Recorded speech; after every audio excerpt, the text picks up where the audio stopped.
Recording in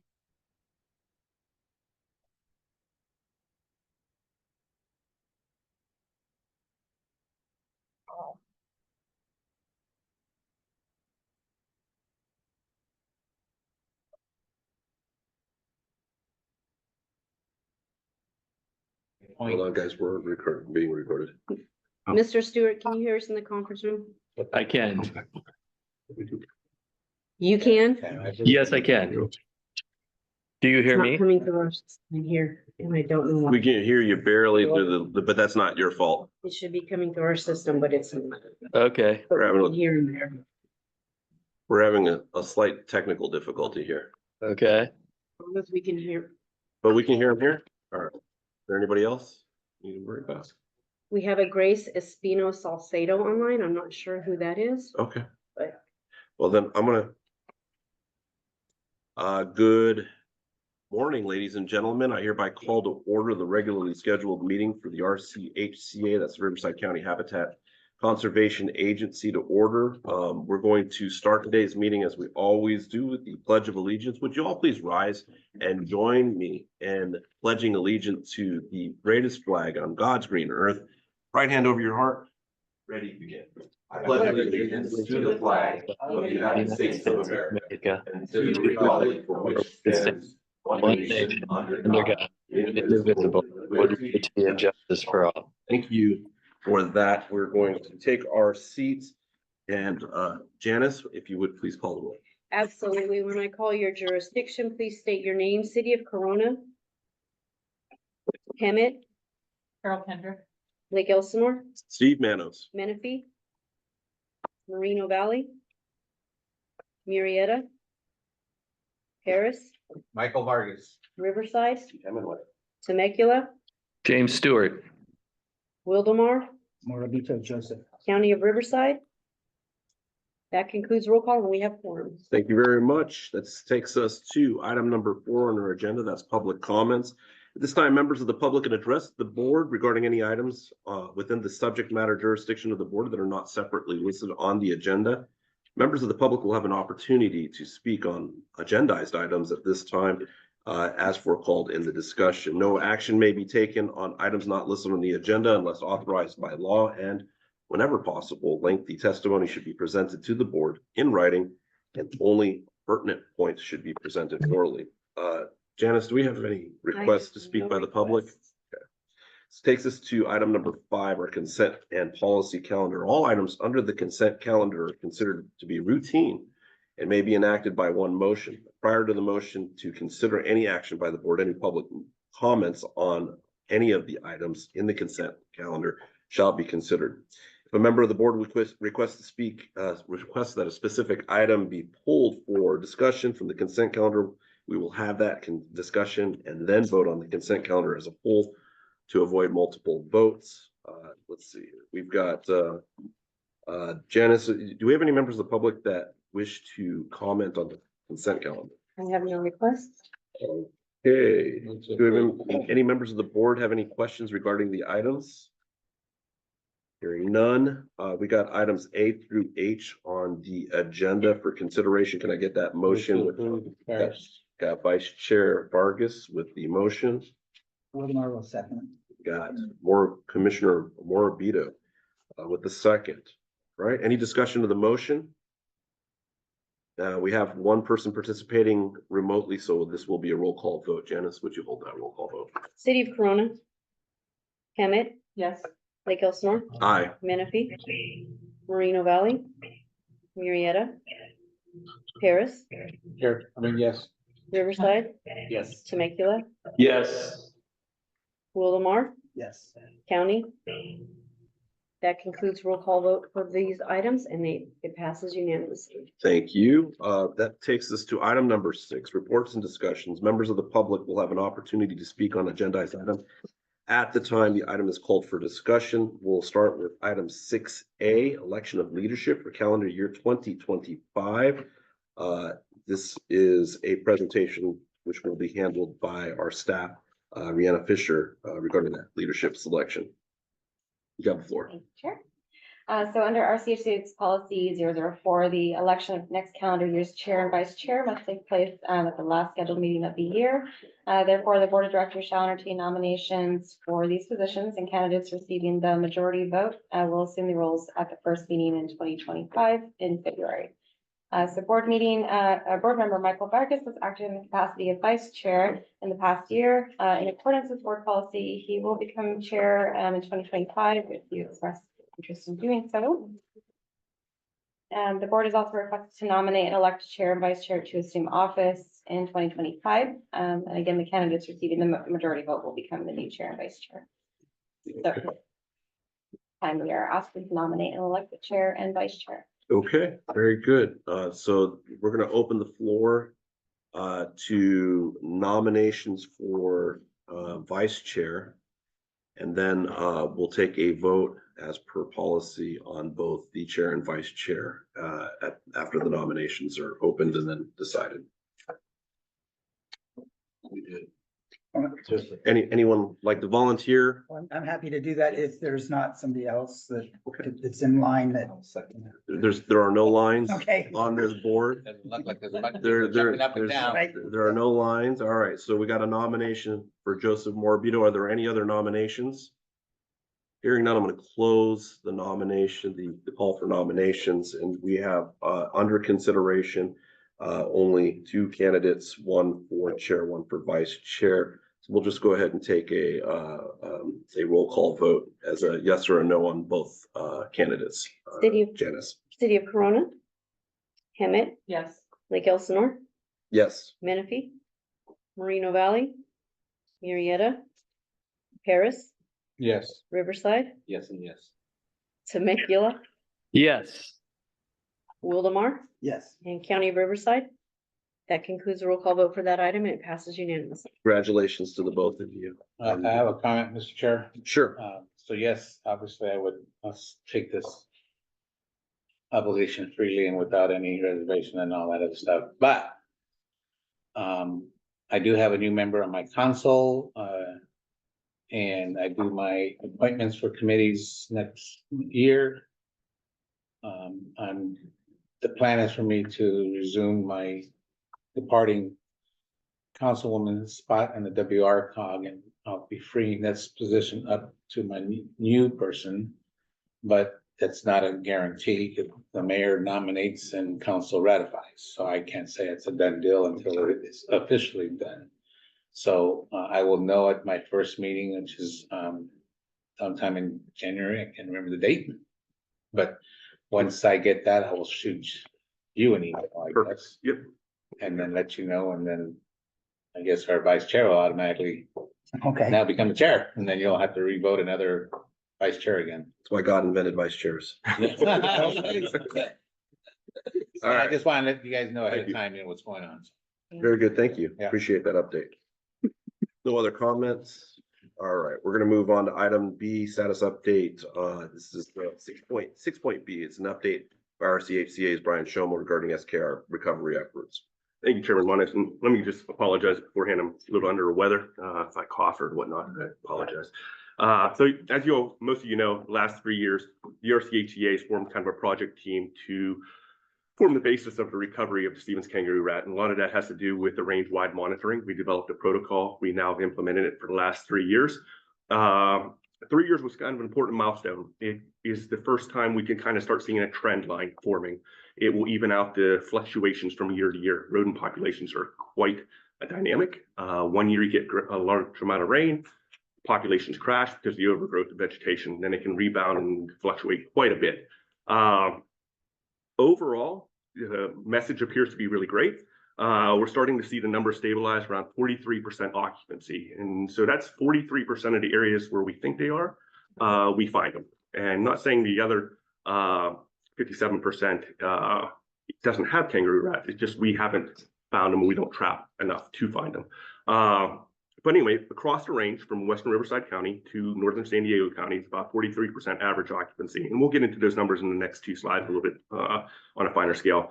But for reference, that's the Western Riverside MSHCP has a species objective for 30% occupancy for Stevens kangaroo rat. And so we're beating that by a wide margin. And so that bodes well for the future recovery of SKR. We don't anticipate the SKR being determined to be recovered in this next 5-year status review. It's a little too early for U.S. Fish and Wildlife Service to base that kind of opinion on just 3 years of data. We figured, and I think we mentioned this at previous board meetings, that 5 years is probably the absolute minimum you'd want as far as the amount of years to be studied to determine average occupancy. Anyway, again, going back, we'll get into these final, a little bit closer variation of those numbers. San Diego is lagging us a little bit in the SKR occupancy world. Most of that has to do with those reserves, well, we'll call them reserves, but the conserved land is really military bases in San Diego County. A large portion of the area set aside for SKR happens to occur on military bases. Those military bases aren't in the business of recovering T&E species. There's very little we're going to do on those lands. There are some opportunities outside of the military bases, for instance, at Lake Henshaw, Ramona Grasslands is in the county, some other areas, Stallcup Ranch, we can talk about in upcoming meetings. But the idea is that we will take more of a leadership position in San Diego County, trying to bring them up to speed. And if you go to the next slide, you'll see, back up a little bit, next one. You'll see the overall trend line again was 52% in 2022. It dipped in 2023. We had all that rain. 2024, it's starting to recover again. And we will probably see that trend line go up. This year appears not to be a very wet year. It's pretty dry, not going to be a lot of vegetation growth. And so we'll probably continue to see that in 2025, that occupancy number go up. Next slide. And here's where you can start seeing the difference between areas that have been managed for the last 30 years and the areas that won't be or haven't been managed. And Western Riverside, we have Lake Matthews, Lake Paris, the Southwest Multi-Species Reserve, which is down by Diamond Valley Lake, Lake Skinner area, Potrero, which is out toward Banning, and then the Anza area. And you can see average occupancy is about 66%. We're well above the threshold. 50% is phenomenal. When you're looking for an endangered species, rare species, if you look 50% of the time and find it where you're looking, you're doing pretty good. So average occupancy in Western Riverside is around 66%. Now, vice versa, when you go to the next slide, you'll see in San Diego County, it's about 7.6%. Out of the 29 areas we're looking at, we found them in 3. And so that's what's kind of dragging us down at this point. Again, Lake Henshaw, it's a water district. They're not in the business of managing kangaroo rats. They don't have an habitat conservation plan, an HCP in North County at this time, North County, San Diego. They do have one in the works. It's been in the works for the last probably decade or so, just hasn't been finalized. Ramona Grasslands is county property. Stallcup Ranch has been recently acquired by Camp Pendleton to kind of perform offsite mitigation for their impacts of Stevens kangaroo rat in the hope that eventually it will be recovered and relieve that burden on the military land to be kind of Noah's Ark in northern San Diego County. And so Warner Springs is another military, that's a remote training facility down near attached to Lake Henshaw, and Fallbrook is a naval weapons center down there as well. And so they all do monitoring for kangaroo rats. They just don't do management. And so where we're going to try to go with this recovery efforts this year is try to really make an effort to bring them up to speed. Right now, there's really no carrot or any sticks that we can use. There's no regulatory authority to make them manage, or there's really no incentives right now to have them take that role on as well. So there's going to be several meetings set up to try to figure this one out. How can we get them to manage a little bit of the property? One idea that's been floated around for like Lake Henshaw. The problem with Lake Henshaw is it's really overgrazed by cattle. Cattle crush the burrows, blah, blah, blah. Those grazing leases go back 100 years. They're enshrined in the lease of that land, essentially. And so one of the ideas that have been floated around is military has previously bought up grazing leases in the high desert to protect desert tortoise, some of these old grazing leases. Can the military, in an effort to relieve, again, that regulatory burden on military training facilities, buy up some of those grazing leases at Lake Henshaw and kind of reduce that grazing impact there? Can Ramona Grasslands, can we work with CAL FIRE? Maybe they don't have the expertise. They're similar to some of our parks and recreations within our cities or our jurisdiction. They don't have biologists on staff. They don't know how to do a vegetation management plan to allow CAL FIRE to come in there and do a prescribed burn. And so maybe we can use some of our expertise, some of our knowledge that we've learned over the last 30 years to bring them up to speed. But that'll take a willingness on their part, maybe a little bit of political know-how as well. So we're looking into that, but stay tuned for 2025, and that's where we're heading and trying to bring San Diego up to speed. That being said, the other important thing that we did this year in the last cycle of their range-wide management plan is to collect genetic material. So we took 2 samples from each grid that we live trapped, and we sent those samples to San Diego Zoo. Those samples will then give us a kind of an overall picture of the population genetics. And those genetics are going to act like the canary in the coal mine. Long before you see any changes in appearance or behavior, you're going to see that slight variation in genes. And so we will know overall what the population really looks like. Is it really a healthy population? It'll also kind of give us this just more fine scale genetic variation across the range and kind of predict where there are barriers to dispersal. And if we need to, we could always supplement those populations by doing a translocation. We did a 7-year study. We know how to do that. We know how to do it very well. There's a talk already of translocation being conducted for the Stall Cup Ranch area in San Diego County and augmenting that population. So the fine scale genetic sampling that we've conducted this year will feed into that, and just one of those other tools in our toolbox to help U.S. Fish and Wildlife Service make that kind of determination in the future whether this species is recovered or not. So at this point, I'll be happy to take any, as a receiving file, and I'll be happy to take any questions you may have.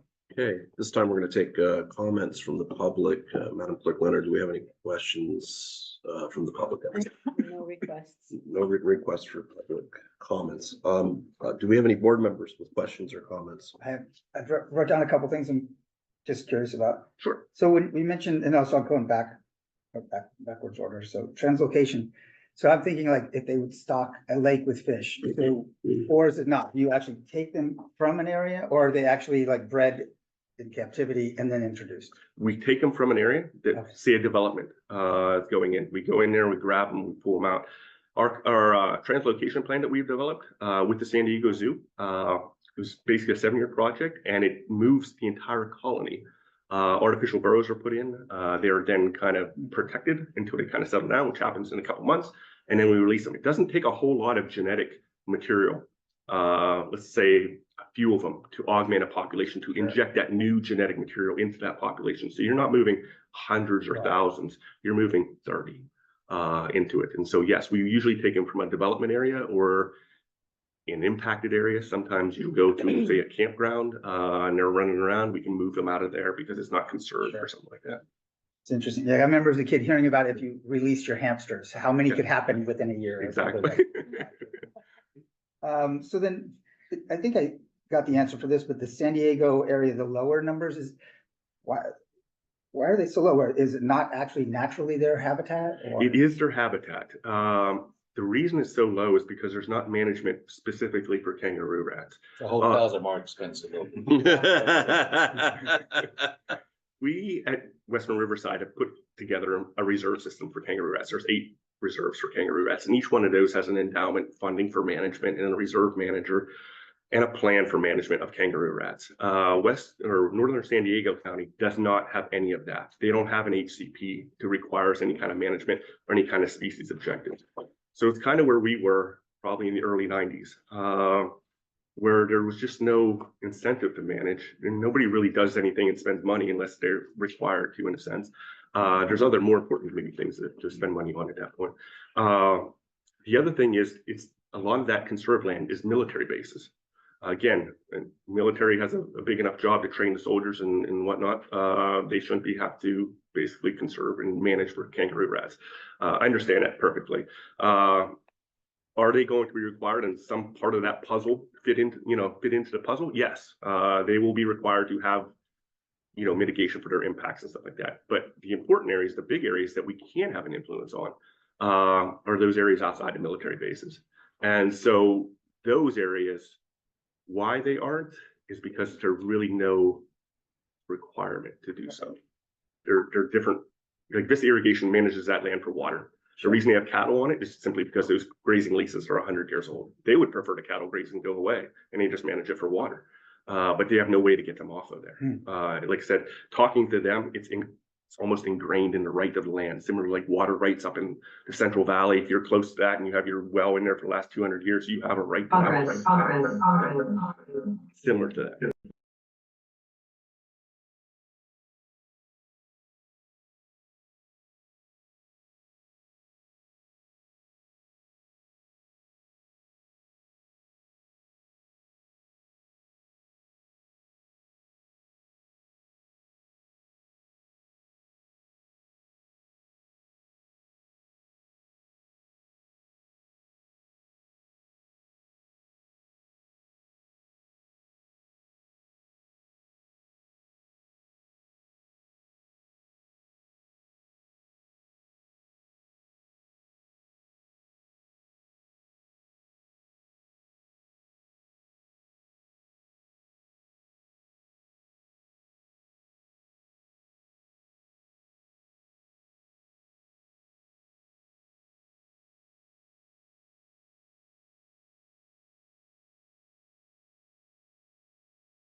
I don't know.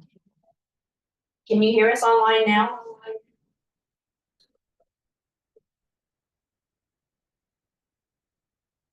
They can hear us now. Can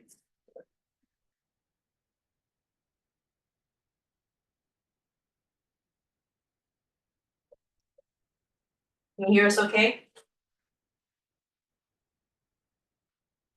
Yes, we can. Thank you.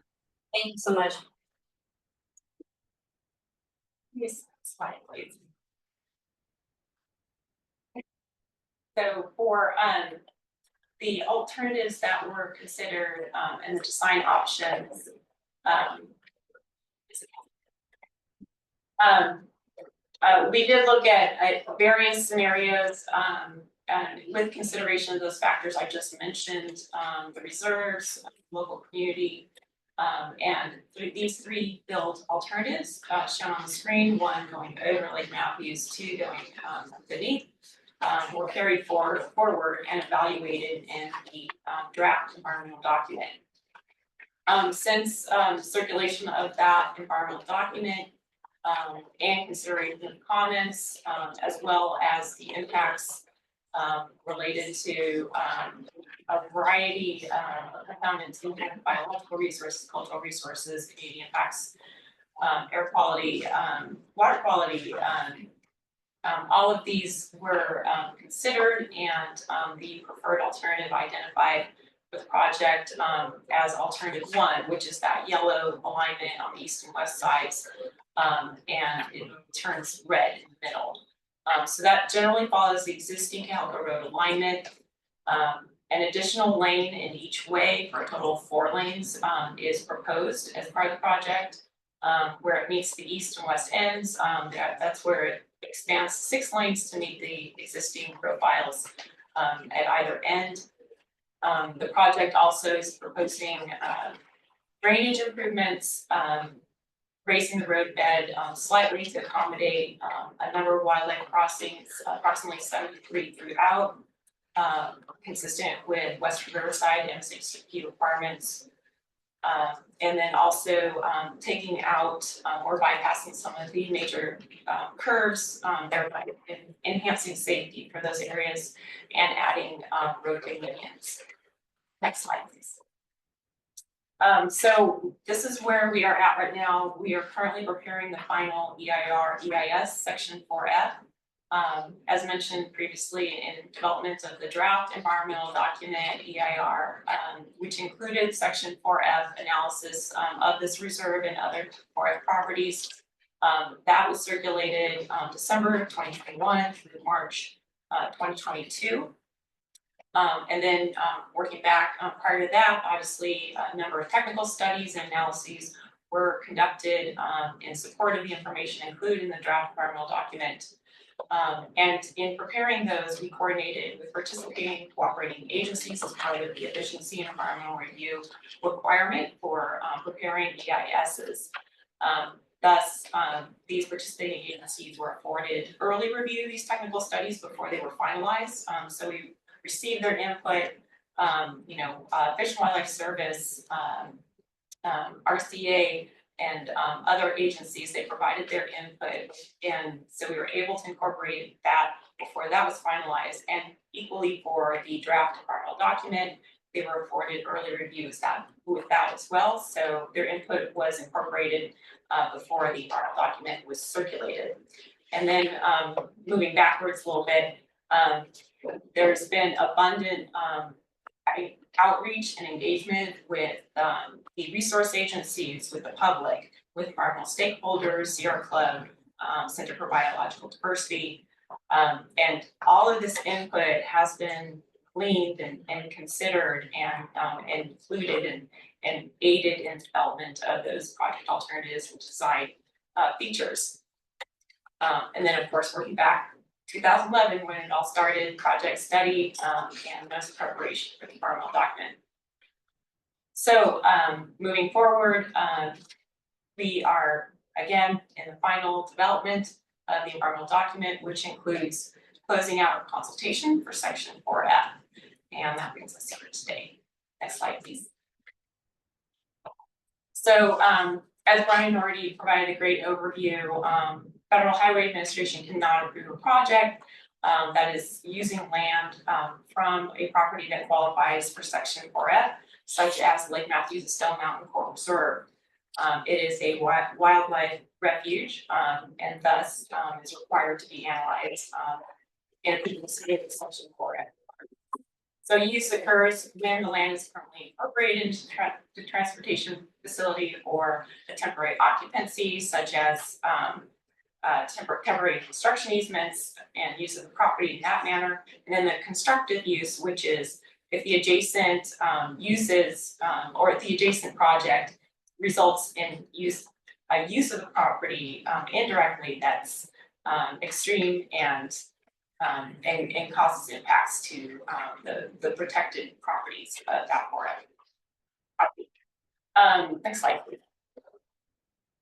So for the Lake Matthews and Stone Mountain Reserve, we are looking at a proposed 127.16 acres of permanent incorporation of the reserve into the roadway, right of way and permanent easements. So that would be permanent use, and 21.77 acres as construction easements, so temporary use. The draft Section 4F analysis for the reserve included with the EIS that was circulated. They focused on the potential impacts of the project on the protected functions, activities, features, and attributes of the reserve as a result of that use. As part of this Section 4F requirement, we also must consult with the official jurisdiction, which in this case is RCHCA for this particular reserve. So not only have we been coordinating with RCHCA, but the wildlife agencies who are obviously heavily involved, not only with the protection of SKR, but multiple species in this area because we have overlapping reserves and HCPs. And through all of this coordination, a number of measures and project features were identified to specifically address these protected properties. And we see that on the next slide, which summarizes the project features and measures identified for permanent use and temporary use of the Lake Matthews and Stone Mountain Reserve. The temporary use measures many of these are common and required regardless under the Western Riverside MSHCP. However, they do work in terms of remediating or minimizing effects of temporary occupancy of the reserve. And then for permanent use, that's where I guess more serious measures are identified, and they required key coordination with the wildlife agencies and input from other sources such as specialists in the field. And we have been coordinating with RCHCA in terms of SKR protection as well. And so all of this information has been considered and incorporated into these measures that are identified to compensate for impacts to the reserve and the impacts that this use involves. Next slide, please.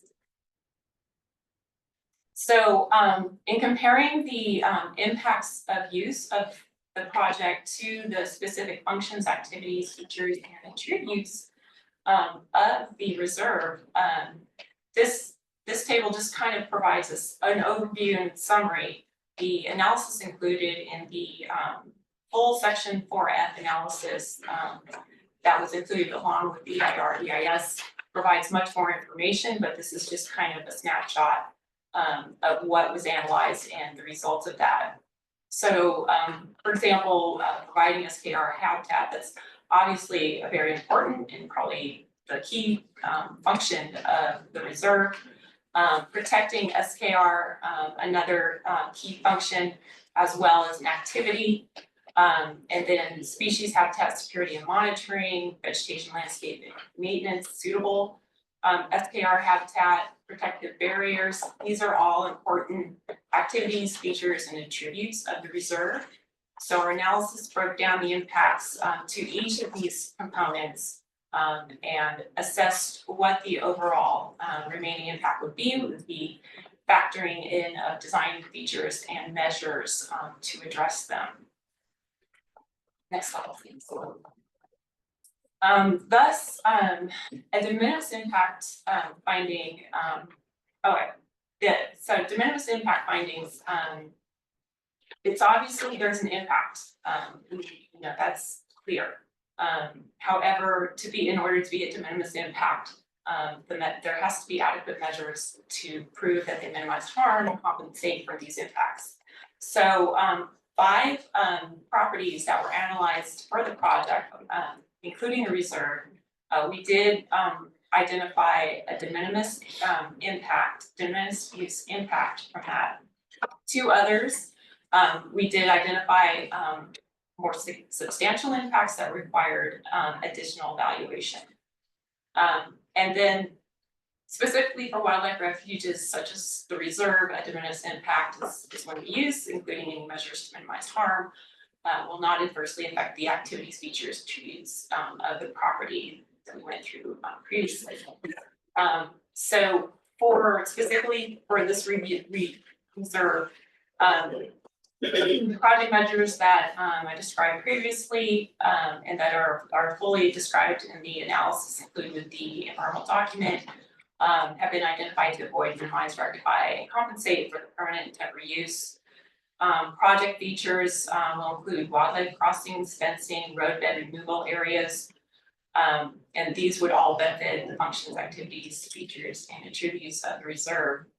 The county is obviously still committed or is committed with the ongoing coordination with RCHCA regarding the acquisition of mitigation lands to make that reserve whole, as well as preparing the core reserve land disturbance report required for the swapping out for the change of lands. Next slide, please. So the next steps for the Section 4F consultation for this reserve would be concurrence with the proposed amendments impact finding. And that would complete the Section 4F analysis for the reserve. Then the administrative draft final environmental document would be prepared and reviewed by participating cooperating agencies. And for Caltrans, step review for EISs that they are responsible for, it goes through a series of reviews over Caltrans before it can move on to being finalized. And so once it's finalized or ready for being finalized, then the final EIR or final environmental document is adopted, approved. And at that point, the county can move forward coordinating and confirming those proposed mitigation lands with RCHCA and other wildlife agencies. And at this point in the process, it's essentially not legal to approach property owners and try to coordinate that mitigation land.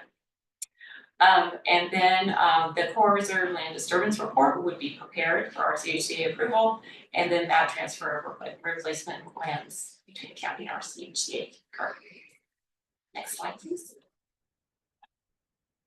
So thank you again for this opportunity to present the Capital Road Widening Safety Enhancement Project and talk about how Section 4 applies to it and what the next step would be in terms of that route.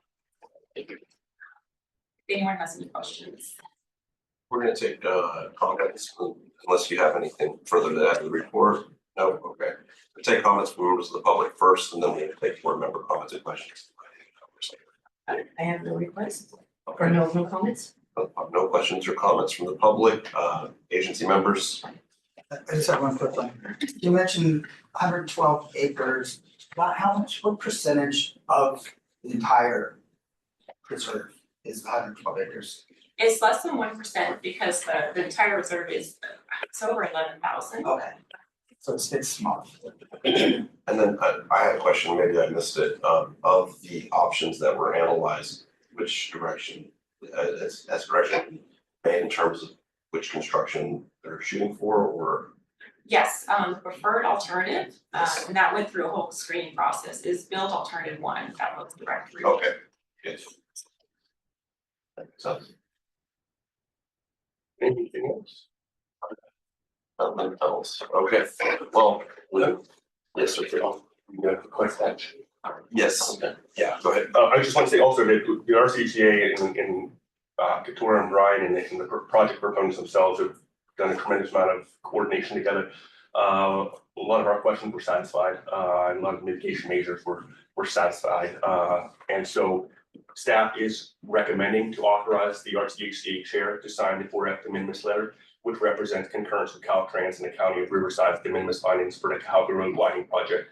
There are some things that may need to be fleshed out in the future, as Katura said, maybe the land holdings where that's happening, but also how we basically restructure the conservation easement. In that case, there could be an outside chance of potential litigation. So staff and the county has agreed to work together to basically form an indemnification agreement for the RCHCA. And so the second part of the requested action is to direct staff to work with Caltrans and the County of Riverside to develop and bring forth to the RCHCA Board of Directors for its consideration an indemnification agreement for any potential future alterations to the RCHCA's conservation easement. And we are asking for an action on both items. What is the pleasure of the agency? Move to approve. Second. I've got a motion by agency member Morabito, and second by Vice Chair Vargas. Any discussion of the motion? Janice? Sigrid Coronas. Hammett, Yes. Nick Elsamore, Yes. Menifee, Moreno Valley, Marietta, Harris, Yes. Riverside, Yes. Temecula, Yes. Willamar. Yes.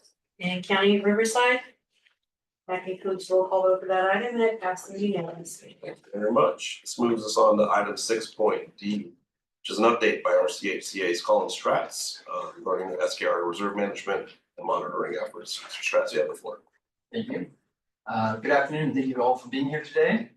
Today I'm going to go over and provide a brief update on management highlights that occurred over the last quarter, including weed control efforts, mechanical mowing operations, herbicide applications, and an update on coordination with CAL FIRE for prescribed burns. Additionally, I'll provide an overview of upcoming management activities for the winter of 2025. So first off, let's begin with habitat management operations.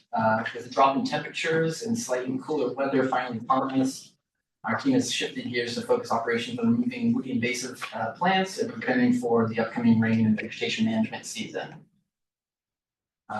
Over the year, our team has focused on collecting an inventory of woody invasive species throughout the reserve using our internal GIS database, and recently we proceeded to conduct removals of populations of giant cane, castor bean, tamarisk, and tree of heaven that exist within the reserve. These species can predominantly be found within ephemeral waterways, and left unmanaged can overwhelm habitats and create unsuitable conditions for native plants and animals. Through consistent management and keeping track of our location inventory, our team seeks to extirpate these populations from the reserve to allow for these wildlife habitats to improve. Next, we'll discuss recent mowing operations. With decreased temperatures and increased humidity and moisture, our team has been able to switch gears and conduct large-scale mowing operations for the reserve to manage invasive weeds such as stinknet and tumbleweed. So I'm going to try and see if this works. I'm not quite sure. This is a quick video. It's not, when I went through it, there was a video link, but I was frank. It was a little bit of a gamble throwing the video in there, but anyways, this is a video that's attempting to show some of our mowing operations. But the backwind mower, rotary mower that was purchased with grant funds provided by the Bureau of Land Management, provides a 12-foot wide cutting surface, which allows staff to cut efficiently and quickly over large landscapes. A task that would have previously been too large of a project for our team to handle is now manageable with the new equipment. The area displayed in this video is approximately 5 acres in size and was consumed with 2 monoculture populations of invasive weeds, stinknet, and tumbleweed primarily. Mowing areas such as this, which are densely populated, allows our team to proceed with follow-up management operations and reduces flashy fuel availability for fire events. We are in the early stages of using this equipment. The area in this video took about 2 days to mow. However, as we increase our use of these tools, our kind of overall efficiency should increase over time. Darn, I might try and see if that video can get you guys in another way, but anyways, over the last quarter, our team has also been heavily focused on herbicide applications to prepare for the upcoming rainy season. Following mowing operations to reduce stash density, our team has proceeded to apply pre-emergent applications, pre-emergent herbicide to strategic areas using multiple pieces of equipment purchased with the grant funding from the BLM. This is another quick video. It's probably not going to go through either. But it's essentially displaying just the mower, kind of our tractor moving along across the landscape, and attached to the back is one of our 200-gallon herbicide sprayers with 14 wide boom attachments that can lay down herbicide over a large landscape. So as mentioned, these areas with dense populations and weeds were mowed to reduce thatch density. These locations typically have multiple years of seed that have been deposited onto the soil, building what is known as a seed bank. Following mowing, our team applied pre-emergent herbicide to the landscape, and once a rain event occurs, the herbicide will leach into the soil and prevent seeds in the area from germinating and growing. Through cutting off the supplied seed, we can deplete the seed bank in that area and essentially wait for the existing seed to become inviable. With species such as annual grasses and stinknet, this usually can occur within about 2 to 3 years. So ideally, as this areas where we locate dense monoculture populations of invasive weeds, we can prevent those weeds from growing again and then come back in future years and conduct follow-up management operations to allow vegetation composition to restore. Next on the list is an update on prescribed burns in coordination with CAL FIRE. In May of 2024, you may remember this topic coming up previously, but RCHCA coordinated with CAL FIRE to begin delineating the border for prescribed fire, approximately 293 acres, with lands located north of Lake Matthews. CAL FIRE crews assisted with establishing hand lines for the burn vents or for the burn areas to protect archaeological and natural resources while being directed by RCHCA staff. Due to air quality restrictions and resource availability, the prescribed burn originally scheduled for June 2024 was postponed. Since then, the burn event has been postponed several more times due to unfavorable weather conditions and resource availability. This past week, we were hoping to actually have the burn go through on Tuesday, but as you all may be aware, we had that red flag burn that came through. We had to postpone. Currently, we're looking to have the burn potentially go next week, assuming weather conditions comply and assuming CAL FIRE has the resources available to assist with the operations. We're hopeful that they can go through. At that point, if the fire event can't happen next week, we will not have another opportunity in 2024, and we'll have to reassess and determine how we're going to proceed from there. Right. And then next on the presentation is, as you may remember, we had the Eagle Fire event earlier this year, which was concentrated to RCHCA property parcels that are located on the western side of the reserve.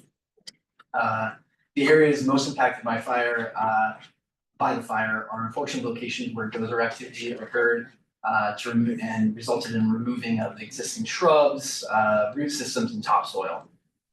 These areas are particularly vulnerable to soil erosion, invasion by noxious weeds, and we will need to monitor and revegetate these areas in order to prevent that excessive soil erosion.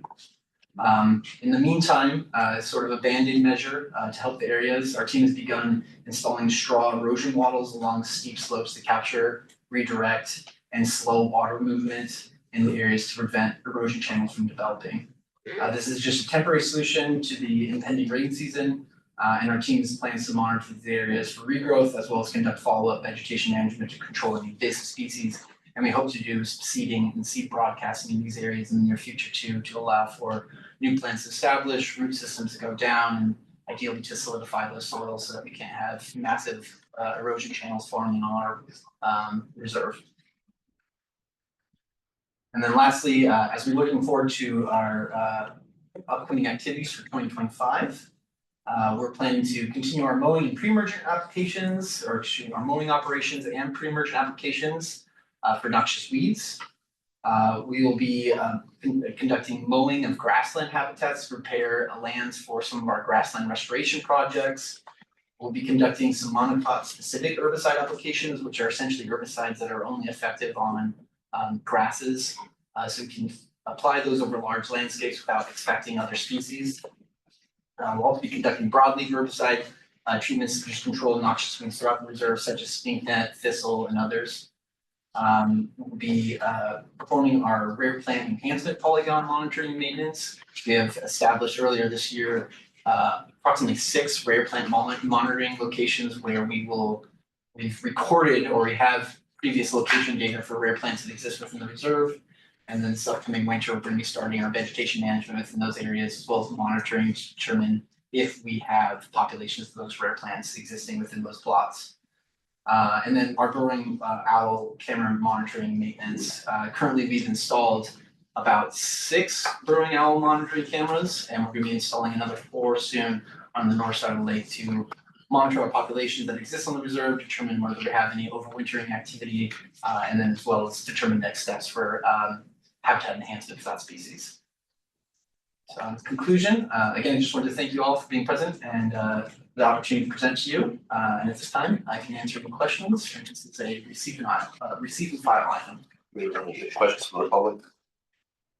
I have no comments. No comments from the public. Do we have any questions from our agency members? No, just a comment, because I had a chance to drive that area by Lake Matthews, it's the back way, and it's like, it is pretty devastating to see where that fire was. Yeah, so our team has actually made some great progress with installing erosion walls already. We have a couple more slopes that we need to get to sometime next week, but we should be able to wrap up season for those operations. And as of right now, there's really no rain in the forecast, so I think we're well ahead of any type of events. So we should be pretty prepared for when rain actually comes down the pipeline. It's great. California, I don't know. Any other questions, comments? All right. Anybody online? The member from Stu's still there. A member from Temecula has to leave, and we've been advised that if they leave, we no longer have a quorum.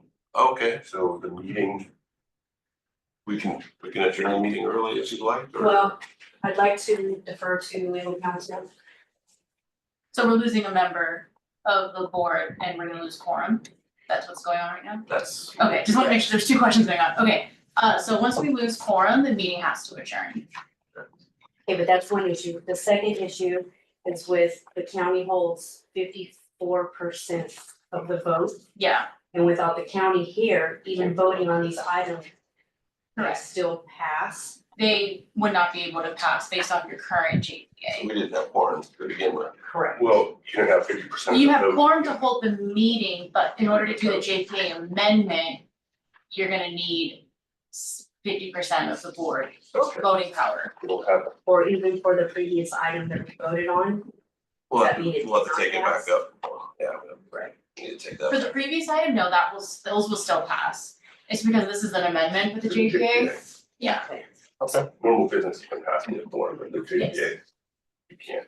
Okay. Okay. Yeah, unfortunately, I'm supposed to be talking to the entire city employee group that's going on right now as we speak. And I gotta get in there right now. Don't have to threaten me with a good time. All right. All right, thanks. We can take these items up, the remainder of the items up at the next meeting in February, unless there's something that just has to be heard now. Okay, well, thank you very much. We're going to move the rest of the items to the next meeting. And I'm gonna go ahead and just announce next meeting is February 13th, 2025, 11:30 a.m. right here, 3390 University Avenue, Suite 200, Riverside. It is approximately 12:25. We are.